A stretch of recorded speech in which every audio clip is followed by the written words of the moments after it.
आपल्या समाजामध्ये वेगवेगळे घटक पक्ष आहेत, त्यामुळे तरुणांनी काय करावं, कोणत्या दिशेने जावं असं मला वाटतं? तरुणांनी माझ्यासोबत आलं पाहिजे, कारण मी योग्य दिशेने पुढे चाललेलो आहे आणि मी आंबेडकराईट आहे. मी जरी BJP सोबत असलोही तरी अशा पद्धतीचे अलायन्स असतात ते कॉमन मिनिमम प्रोग्रामवरती केले जात असतात आणि ज्या ठिकाणी आपल्या समाजाला न्याय देणं आवश्यक आहे, बाबासाहेब आंबेडकरांनी सत्तेपर्यंत पोहोचलं पाहिजे ही भूमिका मांडलेली आहे. आणि त्यामुळं जर एकट्याच्या ताकदीवर जर सत्तेवर येणं अशक्य असेल तर मित्र पक्षाच्या सहकार्याने आपण पुढे गेलं पाहिजे. आणि सध्याच्या परिस्थितीमध्ये जी इंडिया आघाडी आहे, इंडिया आघाडी फक्त अफवा पसरवण्याचं काम करत आहे. समाजामध्ये भारत जोडोची यात्रा काढत असताना भारत तोडण्याचं काम करत आहे. आणि त्यामुळं ज्या काँग्रेसच्या हातामध्ये 70 वर्ष सत्ता होती त्यांनी कधी बाबासाहेबांची स्मारकाची कामं पूर्ण केली नाही. आणि त्यामुळं इंडिया आघाडीकडे जाण्याचा प्रश्न येत नव्हता. त्यामुळं तरुणांना माझं आव्हान आहे की आपण शॉर्टकटचा विचार न करता लॉंग टर्मचा विचार करणं अत्यंत आवश्यक आहे. माझं विचार म्हणताना माझं सांगणं आहे की परिवर्तन होत असतं हे अमान्य करून चालणार नाही. जर आपण खरे बुद्धिस्ट असू तर प्रत्येक ठिकाणी परिवर्तन होत असतं आणि आज BJP मोठ्या प्रमाणामध्ये परिवर्तन झालेलं आहे. जी BJP 1982 मध्ये 2 खासदारांची BJP होती ती आज 3 खासदारांची BJP झालेली आहे. त्यामुळे BJPला दलित असतील, बौद्ध असतील किंवा बहुजन असतील, अल्पसंख्याक असतील, सर्वांची मतं त्यांना मिळत आहेत. म्हणून नरेंद्र मोदीजी तिसऱ्यांदा प्रधानमंत्री होतील. त्यामुळे मला असं वाटतं की आजचा BJP जो आहे तो सर्व जातीचा, सर्व धर्माचा तो पक्ष आहे. म्हणून आपण ते कुणी जरी काय बोललं तर ताबडतोब काहीतरी संविधान बदलतील, काहीतरी असं होईल अशा आपण ठेवू नका. आणि आपण माझ्यासोबत तरुणाने आलं पाहिजे असं माझं त्यांना आव्हान आहे. मला असं वाटतं की वंचितला निर्णय जो आहे तो योग्यच निर्णय आहे. कारण वंचितने मल्लिकार्जुन खरगे यांना पत्र लिहिलं होतं. त्यांना महाविकास आघाडीमध्ये सामील होण्याची त्यांची इच्छा त्यांनी व्यक्त केलेली होती, पण त्यांच्याकडे दुर्लक्ष करण्यात आलं. आणि त्यामुळं त्यांनी जो निर्णय स्वबळावर घेतलेला आहे तो योग्य निर्णय आहे. त्यामुळं त्या ठिकाणी काय दुसरा काही इलाज अजिबात नाही आहे. आणि ही जी महाविकास आघाडी आहे म्हणजे यांना विकासच करता आला नाही तरी महाविकास काय करणार आहे. ज्यावेळेला आता सत्ता होती त्यावेळेला डेव्हलपमेंट करता आली नाही. पण 10 वर्षामध्ये आपल्याला बदल जो आहे तो बदल जाणवत आहे आणि अनेक ठिकाणी आपल्याला बदलाची प्रक्रिया आपल्याला पाहायला मिळते आहे. त्यामुळं मला असं वाटतं की आज तर देशासमोर दुसरा पर्याय नाही, नरेंद्र मोदी हाच एक मोठा पर्याय आहे. हे सांगितलं की जरी माझ्या नावामध्ये असला राम तरी माझं आहे बौद्ध धम्माचं काम. तर आम्ही बाबासाहेब आंबेडकरांचे अनुयायी आहोत. सर्व धर्म समभावाची भूमिका आमची आहे. बौद्ध धर्म तर आम्हाला प्यारा आहेच आहे, पण बाकीचे धर्म आमचे मित्र धर्म आहेत. त्यामुळं बाबासाहेब आंबेडकरांची भूमिका पुढे चालवायची असेल तर अखंड भारताची कल्पना पुढे चालवली पाहिजे. आणि आज आमचे डॉक्टर शुक्राचार्य गायकवाड हे मोठे साहित्यिक आहेत, विचारवंत आहेत.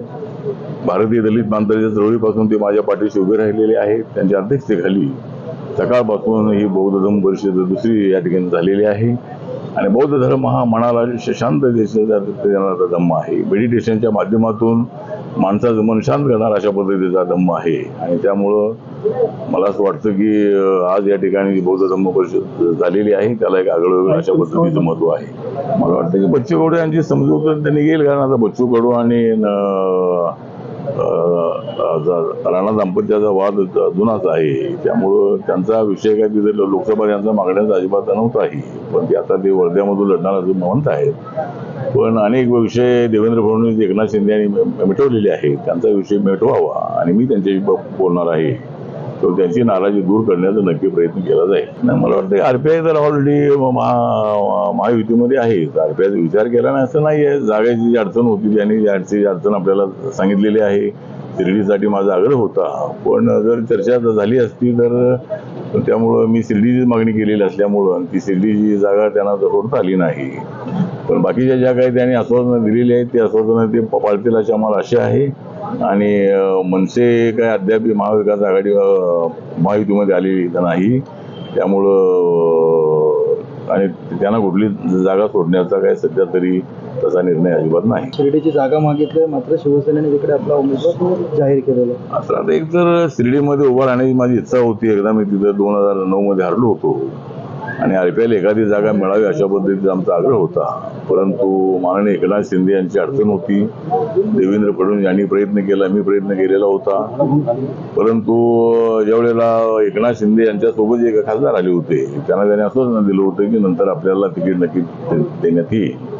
आणि शिर्डीमध्ये सदाशिव लोखंडे तिथले सिटिंग खासदार होते, त्यामुळे शेवटपर्यंत प्रयत्न करूनही ती जागा आपल्याला सोडली नाही. परंतु देवेंद्र फडणवीस यांनी रिपब्लिकन पक्षाला पुढचे जे माझं 2026 मध्ये माझी राज्यसभा संपते ती कंटिन्यू करण्याचे आश्वासन दिलेलं आहे. त्याचबरोबर केंद्रामध्ये आपल्याला राज्यमंत्रीपद आता आहेच आहे, पण केंद्रामध्ये कॅबिनेट मंत्रिपदासाठी मी प्रयत्न करणार असे त्यांनी सांगितलेलं आहे.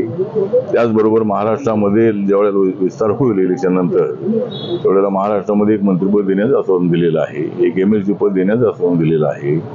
त्याचबरोबर सगळी महामंडळ आहे, त्याची 2 चेअरमन पदं, काय सदस्य पदं, जिल्हा तालुक्याच्या कमिट्या, SEO याच्यामध्ये सुद्धा RPLला प्राधान्य देण्यात येईल अशा पद्धतीची भूमिका त्यांनी मांडल्यामुळं रिपब्लिकन पक्षामध्ये जी नाराजी होती, त्या नाराजीच्या संबंधामध्ये त्यांना सांगितलं की RPLचे झेंडे अनेक ठिकाणी ते दिसत नाही. सरकार आपल्या दारी असे कार्यक्रम होतात, त्यावेळेला 3 पक्षाचे झेंडे दिसतात, पण RPLचा झेंडा दिसत नाही. त्याबद्दल आमच्या पक्षामध्ये त्या नाराजी आहे. तर त्याच्यामध्ये सगळी दुरुस्ती केली जाईल आणि RPLला जो सन्मान आहे तो दिला जाईल असं आश्वासन त्यांनी दिलेलं असल्यामुळं आणि गेल्या 10 वर्षाच्या कालखंडामध्ये नरेंद्र मोदी यांनी जी कामं केलेली आहेत, बाबासाहेब आंबेडकरांच्या अनेक स्मारकाची कामं पूर्ण केलेली आहेत. मुंबईमध्ये हिंदू मिलचं स्मारक जे आहे 1112 कोटी रुपये खर्च करून त्या ठिकाणी होत आहे आणि अशी अनेक कामं जी आहेत ती केलेली असल्यामुळं रिपब्लिकन पक्ष आणि NDA सोबत राहण्याचा, महाराष्ट्रामध्ये महायुतीसोबत राहण्याचा निर्णय घेतलेला आहे आणि आम्हाला पूर्ण विश्वास आहे की या निवडणुकीमध्ये 3ऱ्यांदा नरेंद्र मोदी प्रधानमंत्री होतील आणि या देशाचं संविधान मजबूत करण्यासाठी, या देशाचं संविधान कोणी बदलू शकत नाही, ते बदलणार अशा पद्धतीने अफवा जरी पसरवल्या जात असल्या तरी त्या ठिकाणी मी त्या मंत्रिमंडळामध्ये आहे आणि संविधानाला मी अजिबात हात लावू देणार नाही, ही भूमिका माझी आणि माझ्या समाजाची आहे.